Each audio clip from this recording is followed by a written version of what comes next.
Hello, and welcome to another episode of Boundless Body Radio. I'm your host, Casey Ruff, and today we have another amazing guest to introduce to you now. Owen Hemsath is a co-founder of Acceleratus Media and has been an award-winning business growth strategist and a high-performance coach behind the nation's most visible and influential leaders and brands. In 2020, his health took a setback as he was diagnosed with stage 4 terminal Thymoma Cancer. The doctors informed him that there was nothing he could do to stop the cancer, but they suggested that he start chemotherapy while he got his affairs in order. As a husband and a father to 4 great kids, he refused to accept the diagnosis and the suggested treatment and embarked on a journey to discover how other terminal cancer patients beat their diagnosis and triumphed over cancer. Within just 90 days of starting metabolic cancer therapy, his tumor shrunk by over 30% and he began to regain his strength. By the end of the first year, he was completely asymptomatic and living a vibrant, healthy life, better than his life before the diagnosis. Wow.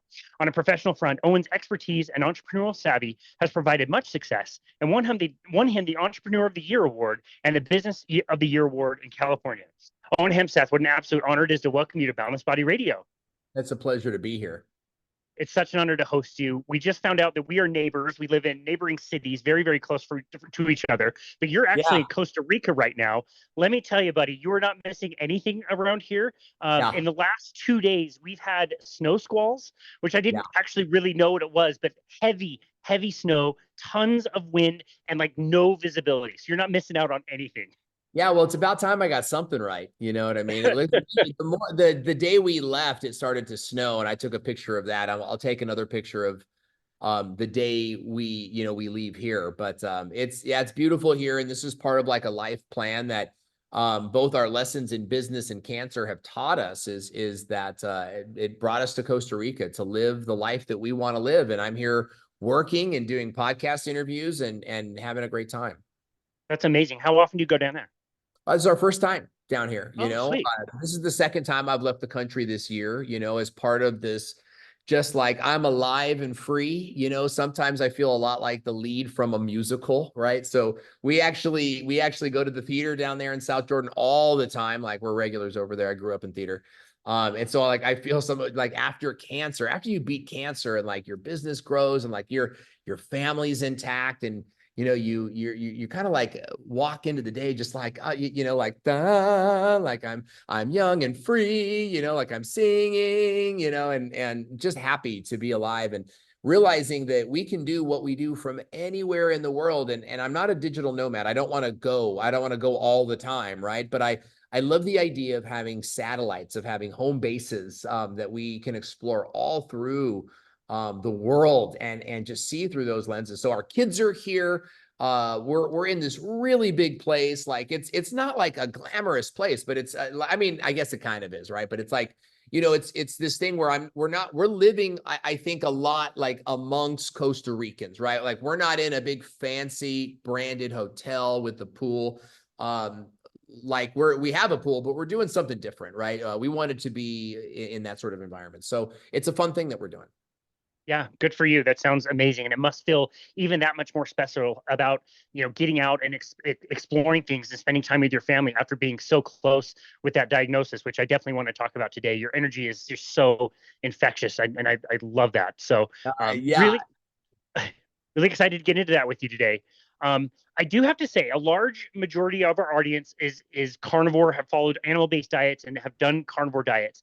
And what I didn't say in the introduction is that you were able to reverse a lot of your cancer with a plant-based ketogenic diet and metabolic therapy. So before I get tons of hate mail from all of my carnivore friends out there, I'd say we could take this conversation in one of two different directions. One, we could either debate back and forth whether animal-based or plant-based is best, and the person who's wrong at the end of the conversation will put their tail between their legs and repent of all their dietary sins. Or we could set that aside and celebrate the fact that you're alive and that we share 99.9% of all these other amazing things that can really promote health. Which direction would you like to go? Yeah, I mean, I think it's a little bit of both, because I want to say that I actually produce videos for the doctor who brought us back to health, and he's kind of in the same position that I am, and he's at Dr. Jake Root Cause, if you want to look at him on YouTube. And we believe in the carnivore diet for some people, right? Like, here's what cancer taught me. Cancer taught me is that there is a time and a place that food is thy medicine. And it's like, what's the ailment? What is it that we're working towards? And so, when you're looking at a carnivore diet, for example, my producer, Ryan, who makes all of our videos, right? You guys can follow my cancer journey on Instagram at Cancer Fighter Owen. We publish reels there every week, and Ryan makes a lot of those for me. And he's carnivore, right? And he's got a neurological issue that came from having an eating disorder, and he tells his story as well. And so it's this culture that we're around. Like, my wife has healed gut issues in others. She's studying for her certifications and whatnot. So we believe in carnivore for what it is and what it does. I don't think that we're on the anything for life train. I really don't think that we're on that train for anything other than sort of like balance. Now, in my journey, a plant-based diet, like, this is the thing. It's like, where are you with the state of cancer? Now, if you are preventing cancer, then we're in this preventing diagnosable cancer, right? You may have it already. And this is the thing about cancer, is that we've all sort of got it from time to time. It's like, is your immune system strong enough to fight it off, right? And that's just like such a wonderful place to be in. When you know that your immune system is strong enough to fight it. And that's where I am today. It's like, I'm not afraid of the cancer coming back. Even if it did, I would know how to turn it off again, right? So like, are you in this place where you're in a cancering journey? I would not recommend an animal-based diet in the slightest, even beyond corn-fed, or excuse me, like grass-fed, the best beef in the world. Even beyond that, there's just stuff in meat, IGF-1, for example, that contributes to muscle growth and cancer growth, and you can't separate the two. So now someone will say, well, what about ketosis? And there's like a lot of value in ketosis, right? Like, one of my sort of academic mentors, Miriam, who wrote a Keto for Cancer. Man, I'm blanking on her last name. But Miriam, who wrote Keto for Cancer, believes in a plant-based diet for certain based, a meat-based approach to ketosis for cancer. I have not seen that. What I have seen is the people that tried that will get results up front as the body cleanses, but then as the body, now your body's clean to accept all this IGF-1 and any other hormones that might contribute to cancer growth. And I'll land the plane here. There is that school of thought. I stand against that school of thought. I think you got to go plant-based, and the evidence speaks for long-term longevity. Does that mean you can't beat cancer and then do a carnivore thing for 6 weeks, 3 months? Absolutely. So it's a complex world. And I think when we know what our food does and what's in our food, we become the strongest, most rebellious force on the earth, because we are not victim to the advertising. We're not victim to the medical system. And that's something that I'm really passionate about. What I love in carnivore dudes is the passion about health and restoring your health through food. I think that's so important. We all have that in common, and that's why we're even here talking about food at all. Like, anybody who chooses a plant-based diet is choosing it for the very best reasons of health and wanting to do the right thing for the planet and ethically. And I have to respect that, regardless of what the choice they make. I have to respect that. And knowing that, again, you're here and we're having this conversation is amazing, because you could have easily been gone by now. You know what I mean? We mentioned 2020 in the introduction, but that was not your first brush with cancer, correct? Like, you had already had a diagnosis, I believe it was 5 years earlier. Is that right? Yeah. So I was that guy, right? Cancer came back 5 years later. And when you do the studies on chemotherapy and you learn that what chemotherapy does is it shuts down your cancer not in all cases, but this is the idea. It's shuts down your cancer, and it doesn't show up on tests anymore. But it takes about 5 years to grow back, right? And so they count survival as past 5 years, even though a lot of this comes back 6 years, 7 years later. So it's really a devastating sort of scam that they're running over there. And if we could bring more people to the awareness of that, that would be, I think, very, very powerful. But I had cancer in 2015, stage 3, huge grapefruit-sized tumor in my chest, horrible symptoms that I couldn't get rid of. And so we pulled the surgery, and then it says it was like a subtotal resection. So there was some bits and pieces left inside. So because of that, we did an aggressive chemotherapy. I can't believe, now that I know what I know, I can't believe how much chemotherapy they suggested for me. And Wow. knowing that there was just little fragments left. And then 30 straight days of radiation. What you learn is like, this is what they recommend for everybody: breast cancer, lung cancer, liver cancer. It's always like a cycle of chemotherapy and then radiation. So it wasn't like a personalized approach or anything, right? Like, this is like standard protocol. And throughout the whole process, I was asked more how I felt than I was like looking at any kind of blood numbers. We weren't looking at tumor size or any. I don't remember looking at scans at all, like during this process. It was, how do you feel? You know, okay, well, you can handle this much more, kind of thing. So I did all of that. I did it the medical way. I did it their way. It took me a year and a half to go through all of that. Lost all my hair, like everything, brought to the brink of death. You know what I mean? Like terrible, terrible situation. And then, you know, at the end of it all, they let me ring the bell. There was never a sense of like, you did it or you beat it. It was just like, you finished the prescription, you finished the protocol, ring the bell. And at the time, I didn't know that. I thought that I was done. I thought that there was a doneness, a completion to it all. But I didn't know the questions to ask. And I didn't even know, you know, that I was supposed to follow up too much. I saw my doctor once since then, you know, and I'm a busy entrepreneur. I had 3 kids at the time. So we just kept living our lives. And I had all these health problems. I developed what's called SVC syndrome. The radiation shut down the major vein in my chest. To this day, it's collapsed. It doesn't work. And so many great stories of healing on how that healed. But developed SVC, so I'm doing my work and my business, and I'm like on YouTube, and I'm live streaming at this time. I run a live stream show, and this is like a well-known live stream show at the time, right? It was like, this is like a whole thing that's happened. This is what my career is. This is what we do. I actually had one episode where I couldn't finish the show, and that was very important to me. And I don't know what it was. I assume my blood sugar dropped at this time. But I had these episodes that I couldn't explain. So that's happening for 4.5 years as I'm nursing myself back to health. COVID hits, rough year. This is now 4.5 years from the initial cancer diagnosis. COVID hits. I move my family to Utah. We get diagnosed. My body, I literally brought the last box in. And then my arms just like, I had no strength in them. And wow. I was panting. I was like panting, like, man, I was in terrible shape, dude. I look at myself now back then, and I was like, what a bloated codfish I was. Like, you know, you can see it now. But it's like, ugh. So I went to the hospital. They diagnosed me stage 4 terminal. And it got worse and worse and worse with every test. And it was just like, they tested it. There's like not a single chemo. They did a certain test. I forget what it's called. Everyone knows what it's called, but it's like, you do this test, Caris, and it's like, what chemotherapies will work on this? Nothing. So they recommended chemotherapy. Ironically enough, they're like, well, we still think you should do chemotherapy. And that's when my healing journey began. But that was my whole thing. And I was a different person then. Like, I did not know. It was like walking through Alice through the Looking Glass, Alice in Wonderland. It's like, I believed one thing, that I was going to die from cancer.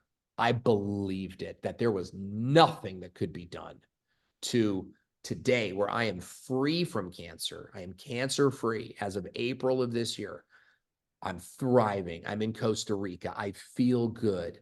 I've dealt with trauma from my past. I've changed my diet and the diet of my family, right? Like, those are the two. That's the transformation that my journey took me on.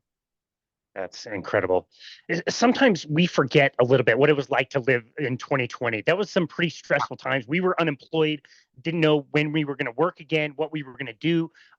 Obviously, people are dying. And I have no memory of the first 2 weeks of the pandemic. It's all blackness to me. I do not recall anything in the beginning. And again, I think we kind of forget what a difficult year that was. There was a lot of political unrest and a lot of racial unrest and all of that stuff going on. To have that compounding with the cancer diagnosis, not just you've got cancer, but you are going to die with cancer. What was the low point? Like, what was that like actually like to know you're not going to see your kids grow up? Yeah, dude. Thank you for asking me that. Like, nobody asked that. Like, I was in a dark dark place, you know, and I have been a man of faith. Like I came to believe in Jesus when I was 30 years old. So I get diagnosed with cancer twice, second time now, churchgoer, family man. Like there's nobody out there that's like, man, Owen's really destined for some terrible stuff, right? Like, no, there's nobody out there thinking that. And then I get this disease and it's like, and here's the thing, terminal. You are not going to survive this. And then going to PubMed and it's like, nope, you don't survive this. Puts you in a place of such darkness, you know, like I'm a motivational guy. Like I go to like Tony Robbins events and stuff like this, you know? And so it's like me, this is going to happen to me. Like I went into shock, you know, in that like, here's like me, like I'm doing all of these things, God, that you wanted me to do. Like, I thought I was like living, I don't cuss. I turn off bad movies, like, you know what I mean? And I'm like thinking all of these things and like, I'm just angry and yet I'm in this shock of like everything, every pain I've ever went through. Like, oh, my kids, my wife's going to get remarried now. Like some other dude's going to raise my kids. And the low point for me was legit went into my backyard on my knees, fists in the air, just like moaning, just like, you know, like, why, you know, like it was terrible. My wife comes out, like the neighbors could hear for sure. We're brand new in this place. Like we literally, because we were in Utah 3 weeks before the place was ready. So like we were 2 days new there. By the time that I'm like in the backyard moaning and howling, you know, and it's just like, and I had it out. Like that was my Forrest Gump scene, like where Lieutenant Dan like goes and, you know, makes, I said what I needed to say, you know what I mean? Like, and that was the low point. After that, I, suicidal thoughts, big time, right? And just like wrapped in a blanket on the couch. Keep in mind, 7 days ago, I was moving boxes, you know? So a lot of this is like what the doctors told me had such an influence in what I believed. Because they're the lab coats, right? That's the data. I had no idea that there was a whole nother world out there, right? So, you know, I remember like being like driving Miss Daisy where I'm just like sitting on the chair, like there's a blanket over my legs and I'm just like staring, you know, on like at the rug. And that's when I had like this moment of clarity that was sort of changed the path. Wow. Wow. That's really compelling. Okay. So they want you to do chemotherapy. Chemotherapy is not going to help, but you should do it anyway. Yes. Thomas Seyfried, when we Oh, interviewed him, he's amazing. He's amazing. Thomas Seyfried, this is what I'm talking about, man. Like that changed everything for me. Is like that same living room where I was staring at the rug. Now, like 2-3 weeks later, I'm listening to Dr. Thomas Seyfried. So talk to me, Goose. Like, tell me what that conversation. He's the best, dude. He's just the best. My favorite thing to do is get him on the show and just get him wound up about how stupid some of these cancer therapies is and just let him go. And he's awesome and very honest. And the thing that he said in our last conversation was cancer is a revenue creating disease. And I that plays over and over and over in my head. I think about my mom passed away in 2006 after 7.5 years of chemo and radiation and all of this bullshit where we're bringing sugary drinks to her during her chemotherapies as a treat. There's donuts in the hospital room. Overweight nurses everywhere you look, right? They're all just like these little chubby dudes walking around the hospital in their plus size. And I don't want to like, I'm not anti-nurse per se, like you're part of the system, but it's like the visual of the unhealthy plus size nurse carting donuts to a cancer chemotherapy survivor. Like I understand that. And it's so hard. It's so hard to like hear the stories of survival, like when it's like, it wasn't your loved one. And it's like, why didn't I know this sooner? And like, what could I have done? And it's just like so amazing that you're willing to have the conversation, because I see in my comment section all the time, the comment section is like, this doesn't work because my mom died. And it's like, my heart breaks for them. But the reality is this didn't work because you brought your mom Coke to make her feel better. You're like, your mom probably did try green shakes once or twice. She probably tried, I'm talking to the comment person now, right? Like, your mom probably tried salads, but the doctors are bringing her donuts, you're bringing her Cokes, and it's all about, hey, Sally, just a little treat because you got it so rough. Just a little treat because you got it so rough. You know, what I learned about being a cancer thriver, I didn't just make it out of chemotherapy. That's what a survivor is. A thriver is, I turned the course of my health. I came out of that a thriver because I had the will to say no. I educated myself. And look, man, it was very hard, Casey, for me to do that. You know, in the beginning, I was so depressed and so afraid that my wife went to all the appointments for me. So I read in a book, right? This began my journey as I began to discover authors and survivors. And there's a book called Radical Remission. And so I'm listening to this book on Audible. And I think that's why I tell everybody who just received diagnosis or your mom received diagnosis, get Radical Remission on Audible and listen to it out loud as a family. Or what I did with my family is like, I'd like for you to all listen to this on your own, one a week. And they all did. I don't know how far they got, but they all got past chapter 1, which is enough for me.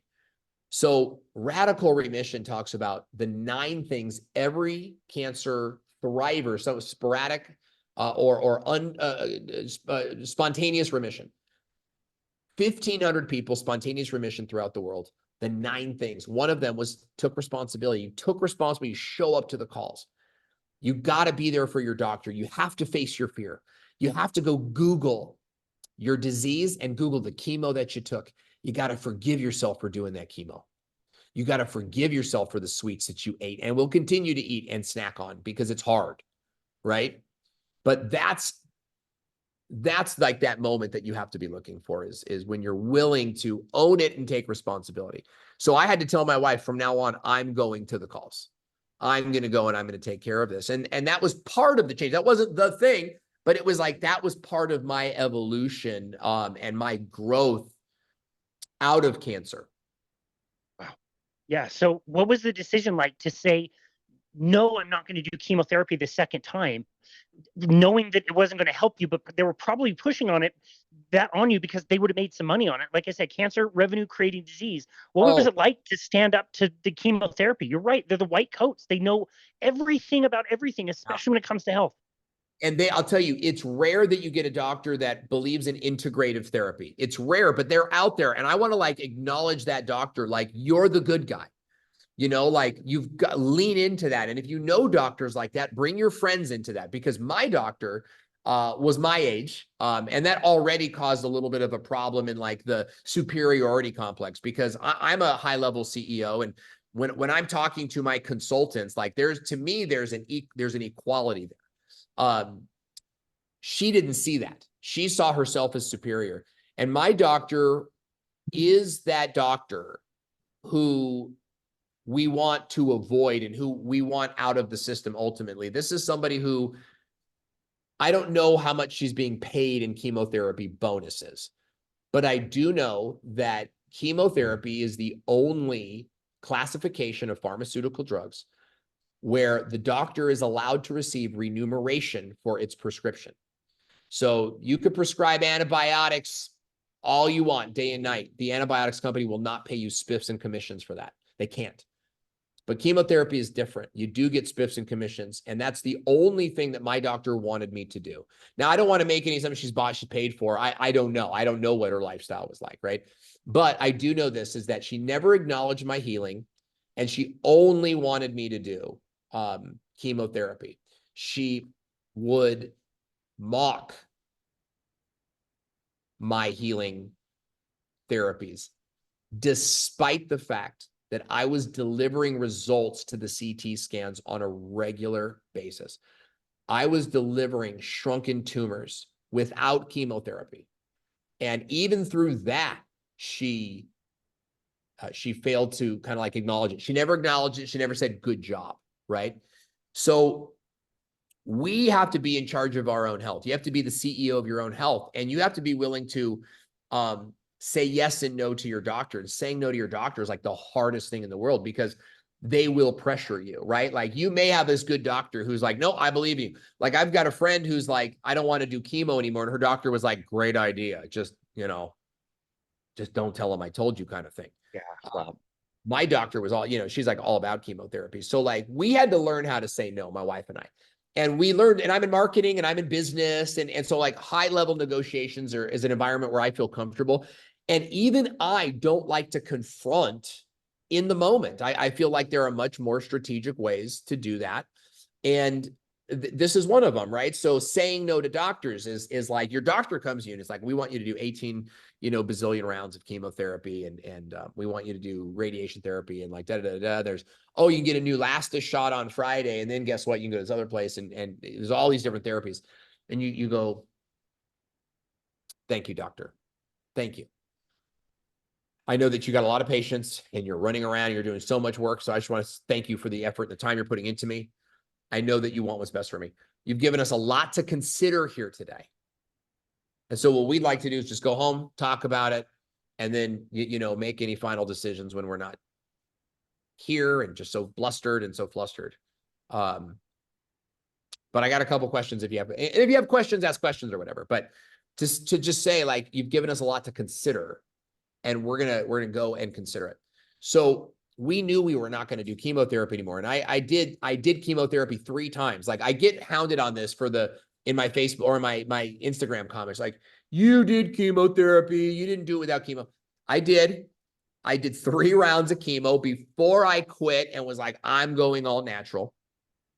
We got results after that, and we got results even beyond that. You keep getting results. This is what people don't understand. It's like, you just like, people think you do chemotherapy once and that's must be what healed you. And it's like, man, after a week or 2, that chemotherapy is not in your body anymore, right? It's not like producing these everlasting results, right?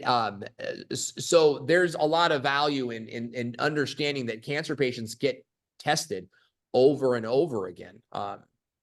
So we had to do that. We did do chemotherapy. And when we said no, it was because the only time I felt bad was when I was doing chemotherapy. I would get chemo and I would fast. I would fast before I did chemo, a day before. I'd fast the day of chemo, and I'd fast the day after chemo. And I'd break my fast with like plant-based or broth, maybe. So that way decreased my results or my side effects. I didn't get nauseous or whatever during chemo. But 7 days after chemo, bro, is like Hiroshima. Just like whoosh, mitochondria gone, just cells gone. And it's like, when I'm fasting, I don't feel this way. When I'm only eating green plants, raw, I don't feel this way. And so it was like, I no longer want to do chemotherapy. So that was the beginning of the end of us even seeing our doctor. So we told her on email, like, hey, we've decided to skip treatment. And that's what we told her, is like, we're going to skip treatment. Like, we're going to skip treatment. It wasn't like, I want to skip treatment and heal, because she didn't believe I could heal on my own. So I just said, we're just going to skip treatment and enjoy the rest of our life. That's what we said. Wow. And we said that so that they would just leave us alone. But that's how I said no to my doctor in terms of healing chemotherapy. I did not make it a big stance flag in the ground. I didn't need to. I just got myself out of the situation. And that's when my body began to heal, and began to heal exponentially through a variety of different eating modalities too.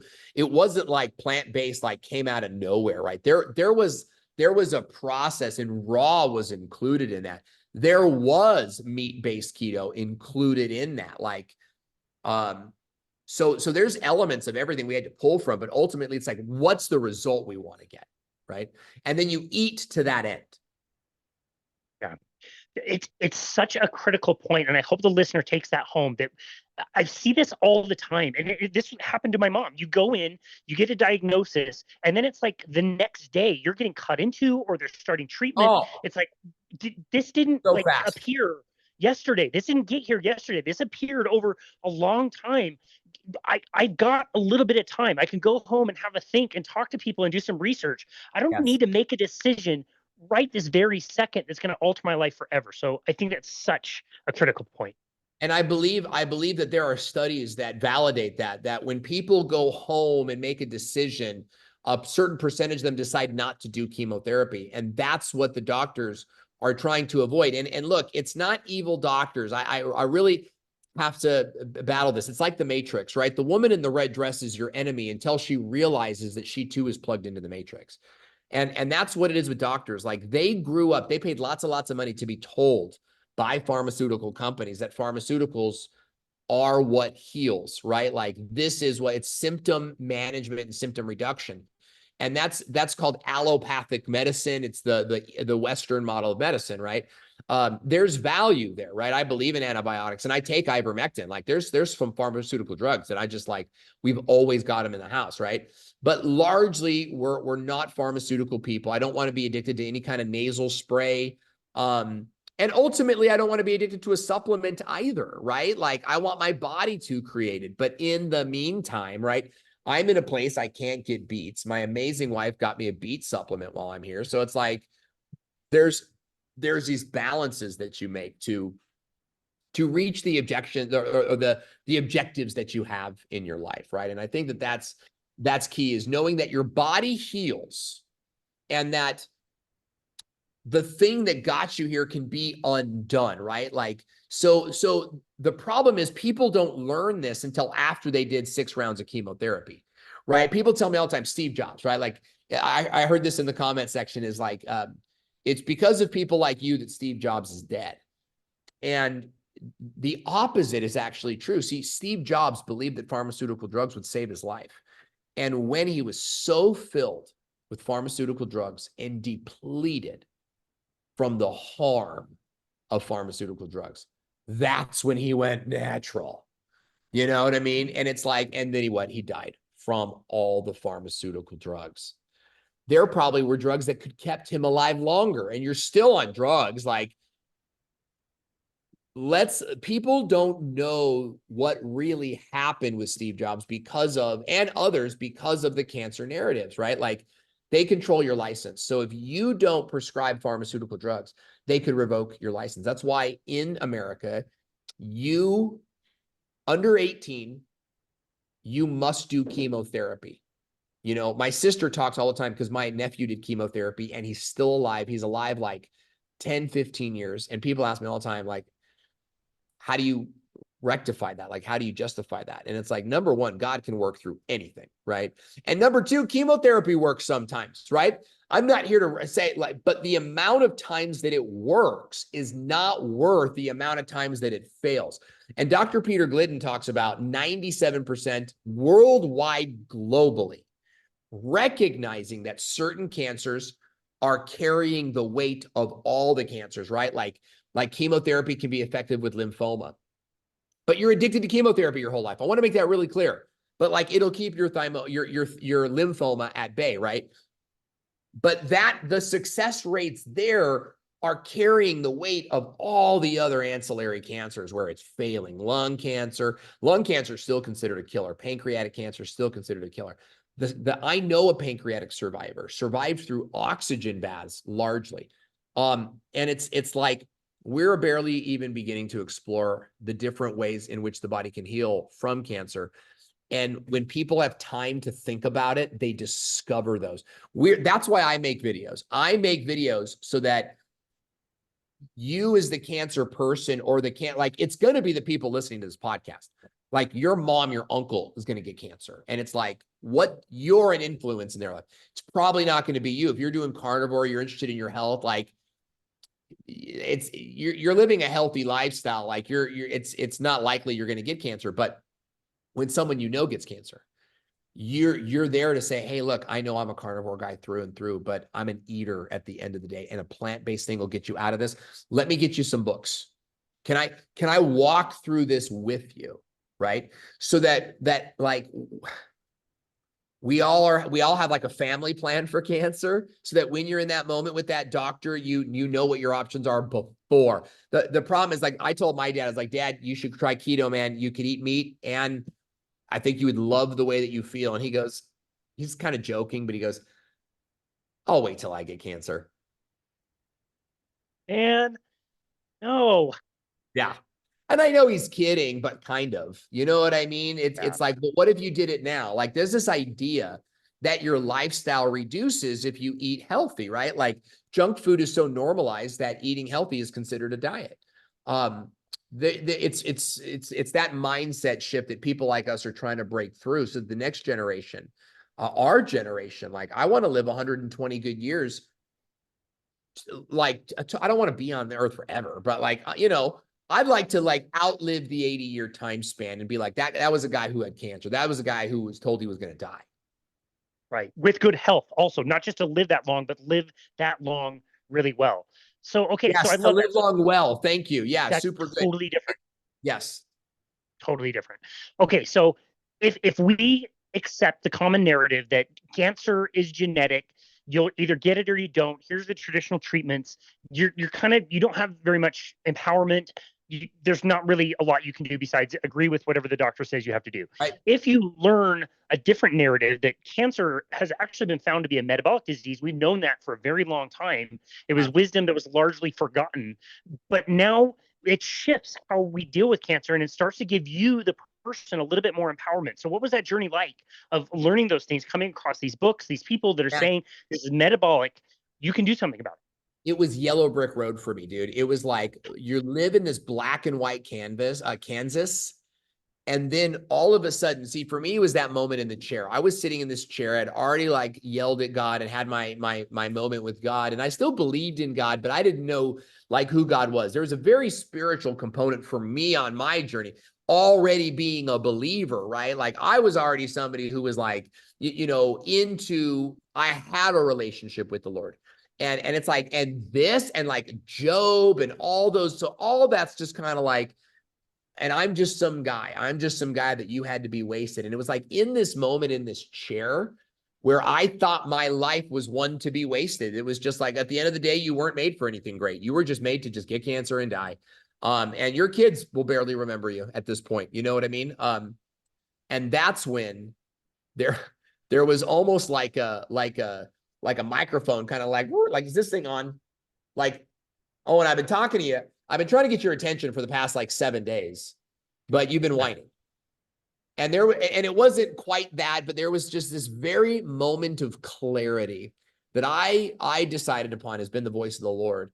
And it was very clear to me. And it was just like, other people have beaten cancer, find them and do what they did. And that's it, Casey. Like, that's all it was. And it's like, and all of a sudden I got up, I went to Amazon, and I started to look for books like How to Beat Cancer. I found a book called How to Starve Cancer. So I bought it. Jane McClellan, changed my life.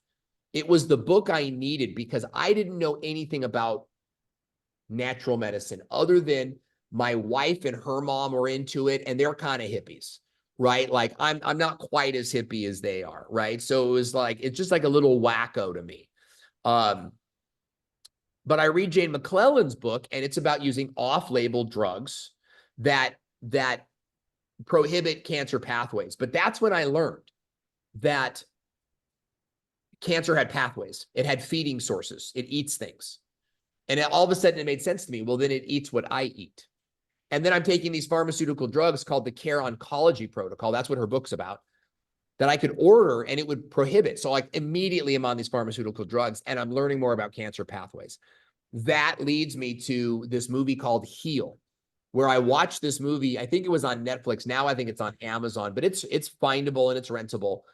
Yeah, and I got exposed to Dr. Kelly Turner, Radical Remission. Got that on audiobook because I always do my books on audiobook. But I learned through cancer, some books are good for audio. Some books are good for having in your hand. Like through Radical Remission, I learned about Dr. Thomas Seyfried. I learned about ketosis. And so now I'm getting Dr. Thomas's summary of cancer as a metabolic disease. I'm like finding other doctors. Like I called Care Oncology Clinic, and then they're like, you got to find an integrative doctor in your area. A what? Found Dr. Jake. Dr. Jake's like, hyperbaric chamber. I'm in his hyperbaric chamber. He's got a book called The Metabolic Approach to Cancer. I think that's how I found Heal. And then that led me to Kelly Turner and then Dr. Thomas Seyfried. And it was just like putting my hands on anything that I could put my hands on and doing exactly. I'm like, I'm going to do it better than anybody else has done it. And I made that commitment. My doctor pulled me aside, Dr. Hirsch. He worked at Dr. Jake's office, and he goes, I've never had someone follow the diet the way you do. I even wrote a book. You can get it on my website, beatcancerwithme.com. The Keto Vegan Guidebook. Just click on that. You can download that. And it's got like my shopping list and what I bought at the store. And then some of it, how I made the food. But I just began to like absorb knowledge and execute, knowing that like imperfect action would be better than like this perfect action delayed. You know, like I don't want to get it, like figure it out for 3 months and then execute. I want to try it now. Fasting, how long? 7 days, let's do it. So I started fasting immediately. I got like 14 hours and I'm like, I have no idea. So I built on that, right? So now I'm getting up to like 18 hours. Even right now, I'm 18 hours in probably or close to it. I love to fast. And I fasted for multiple days. I've even done like 7-day fasts at a clinic. Last time I did it, I rented an Airbnb and I just stayed there myself. I didn't need a doctor. I know how to do it. So like, that's what it was like for me, man. It was like, I landed in the Yellow Brick Road in the Wizard of Oz, and it was like, everything was in color. It all made sense. I didn't know how to implement all the time. Like I'm reading Miriam Kalamian's book, Keto for Cancer. And it's like, eat all this meat and salami. And I'm like, it just doesn't comport with like my cancer. Like Thymoma, I found a survivor on Thymoma. She did keto vegan. So it's like, I'm going to try keto vegan. I'm not going to do the meat-based thing, and it's like, those are decisions that you have to make because no one's going to tell you to make it. Like, even now, like we've seen the rise. Like I didn't know about Ben Azadi at this time, but Ben Azadi does the Keto Camp podcast. There are so many keto influencers now and people out here now that just like were not there 3 years ago. And we love it. I want to see more of it, because I think that the keto diet, not eating in general is just a great idea. And then when you put something back in, you put like one thing. Like people say, well, what do you eat on your diet? I'd be like, artichoke. I just eat an artichoke. With what? Like with an artichoke. Like it's just with water, I guess. Like I just eat an artichoke. What do you eat for lunch? Green beans. I love green beans. What else do you? That's it. I just eat green beans till I don't want to eat anymore. You know what I mean? Like it's not hard. I don't need, you go to these like keto vegan websites and it's like, make a salad with like 17,000 ingredients. There's value there. We do a lot of that, but like, there's also just eat lettuce, just eat a thing and get good at it. Eat spinach for a while and watch how much better your health is. Yeah. Okay, well, that's awesome. We love Ben. I've gotten to hang out with Ben a few times. I love the episode that you did with him, which is maybe how we came into contact to begin with. And that's all amazing. And I've got some questions, just like pure curiosity, honest questions from the carnivore community. We get told so many different things about plants and certain things. And one of those things is that a vegan diet largely then becomes a processed food diet because it's really hard to just live off of the vegetables. And I hear you talk about juicing. I hear you talking about eating vegetables just as is or eating them raw. Like, can you live and thrive on eating a really truly like what I would think of in my brain as a vegan diet, which is lots of vegetables and raw foods and that kind of thing, without eating tons of the processed crap? Yes, I believe that you can. And beans and lentils are going to play a major role there. You're also going to see like grains and corns and flours. You're going to get a higher carb intake on this as well.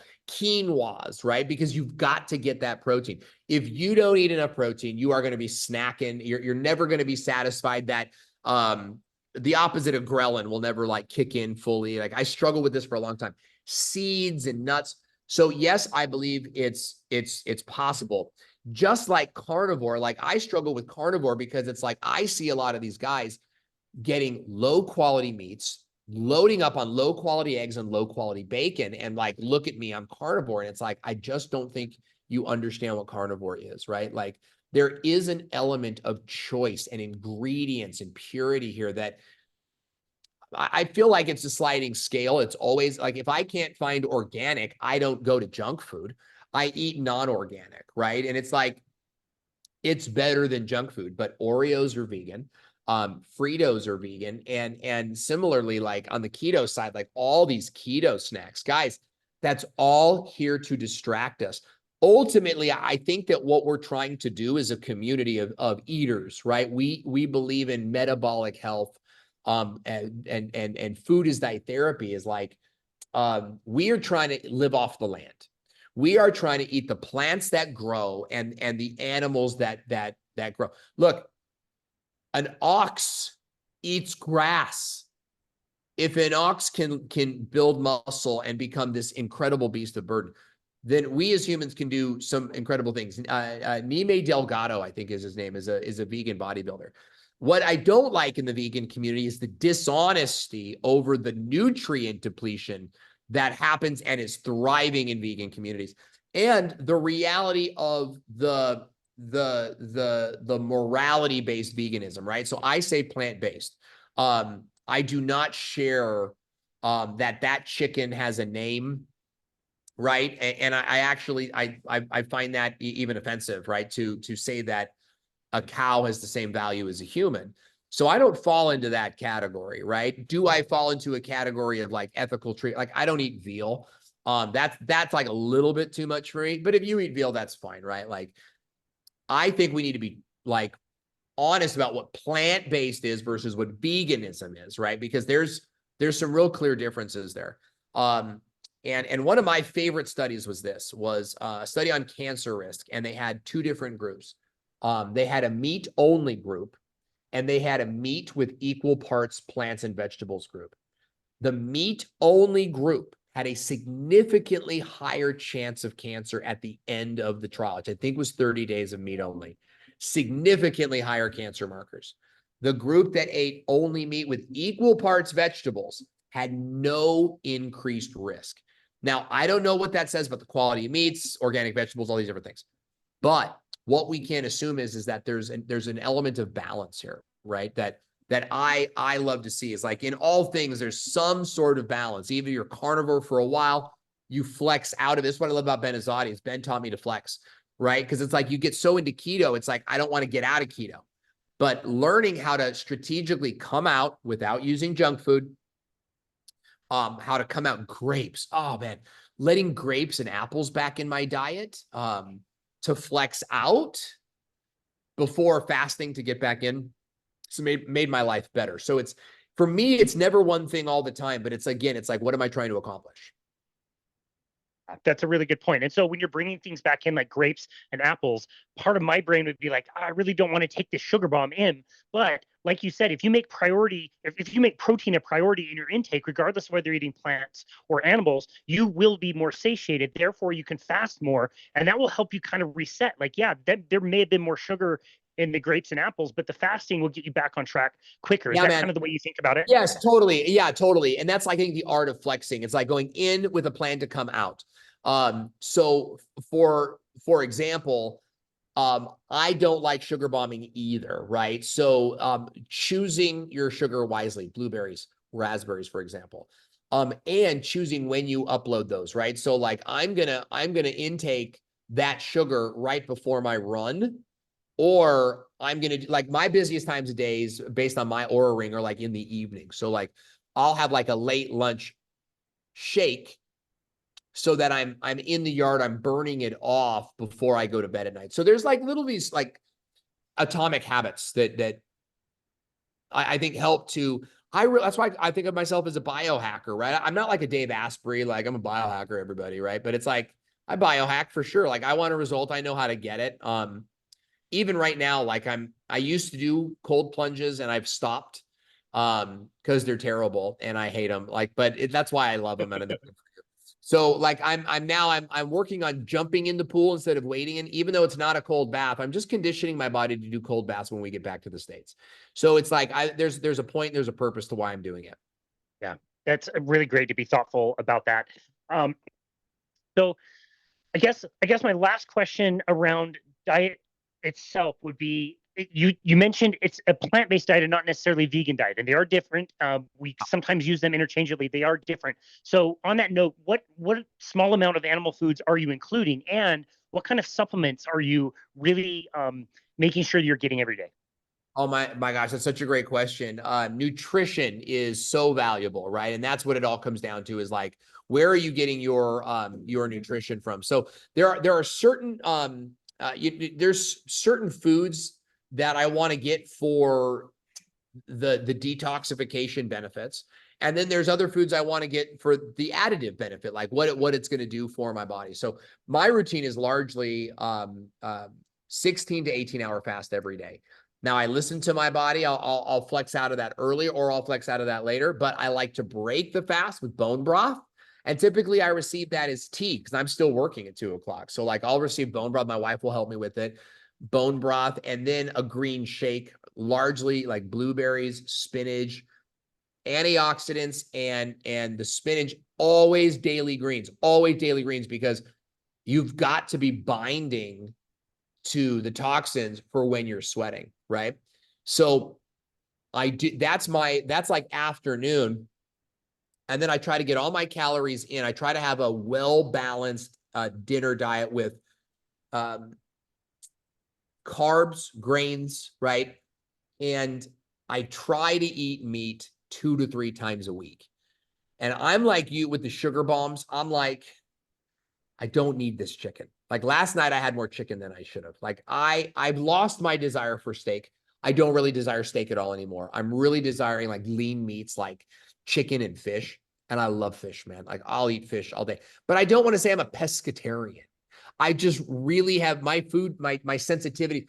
Fish also goes well with spinach. So it's like now I'm coupling things up, right? Like my desire for a plate is more about the nutrients than it is about like, does the meal make sense in any kind of Western, like meatloaf with carrots and mashed potatoes kind of way. It's like, why not just mash the carrots?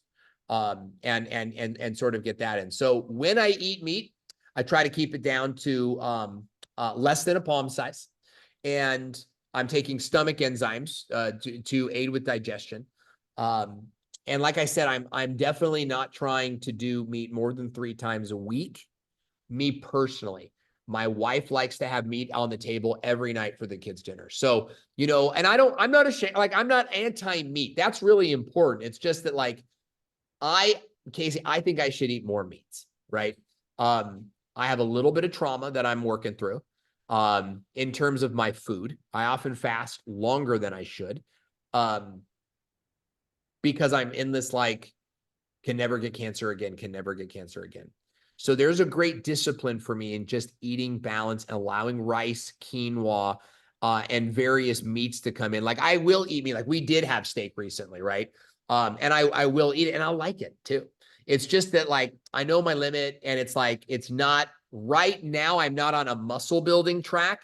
I'd like to be.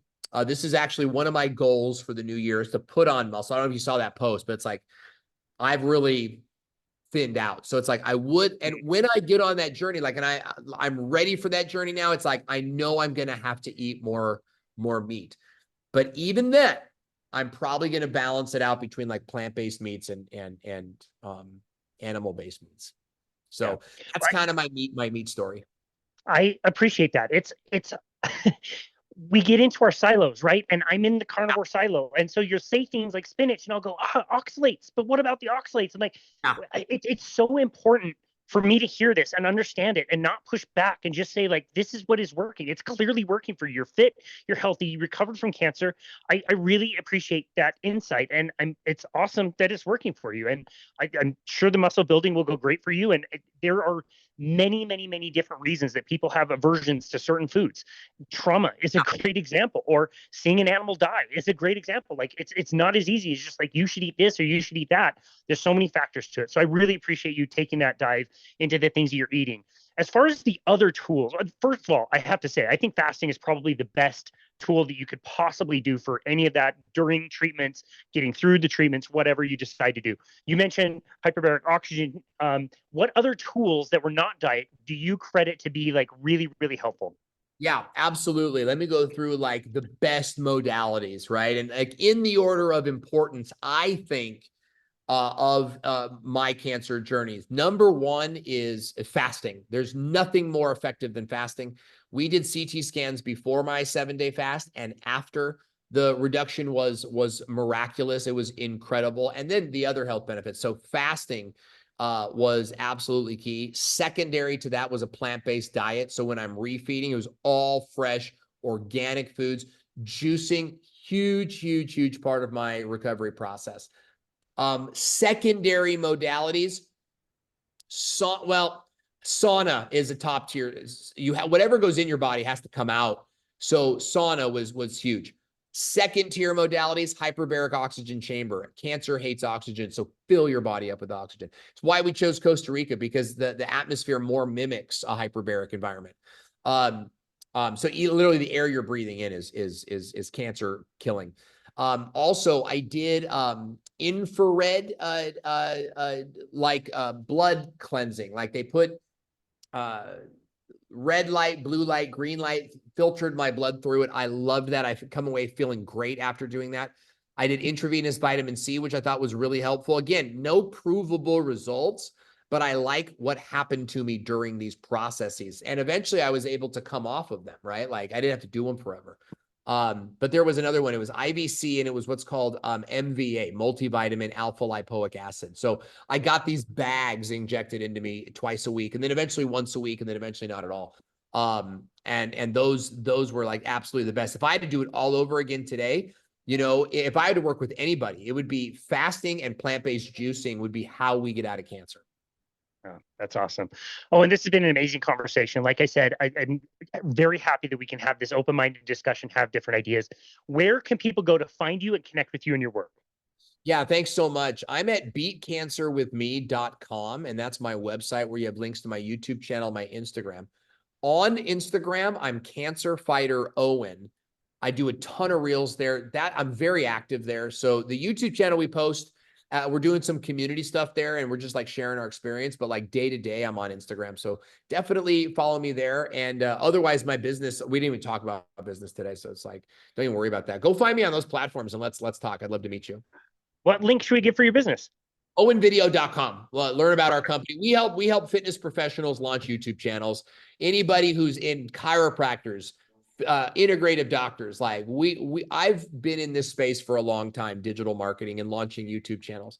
So when we started doing this, we changed our demographic to doctors. We're going to help health professionals, and we've been very successful. My own doctor has done hundreds of thousands of dollars in new customer patients from the YouTube channel we built for him after he cured me of my cancer. So he had a pretty good story going in.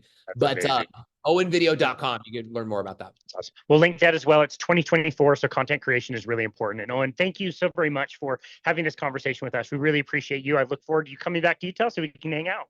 Yes, we'll do it. Thanks for your time, Casey. It's great to hang out. Absolutely. Thanks a lot.